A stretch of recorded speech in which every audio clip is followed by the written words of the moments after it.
新竹的关西凤山溪6月发生工厂违法偷倒废弃物，这县政府今年罚960万。不过，这违法的工厂拢无提出相关的清除计划，县政府临时派卡拉车去将烂土砍掉，而且佫伫咧现场采验，按算2礼拜会完成检验报告，这费用一寡工厂拢爱担起。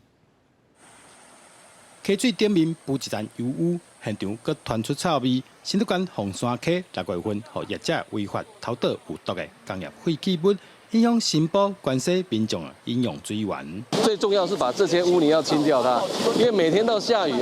整个关西镇都那个臭味。24透早，新竹县长尤文科带队来到现场，用怪手开挖溪底污泥，准备采样检测。分析了的结果，卖以上检调。我们清的范围，先就这一块土地下方的消波块的这个范围，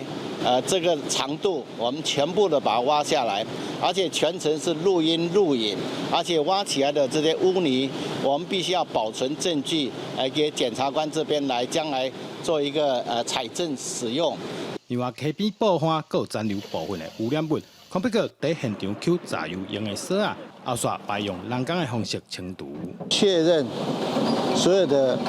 受到污染的这个土壤或者是污泥，我们都清干净之后，这个工作才会停止。目前新竹县环保局除了派人加强附近巡查，卖每个月针对凤山溪进行采样，检测水质的变化，要来确保民众未来饮用水源的安全。记者刘君豪，新竹报道。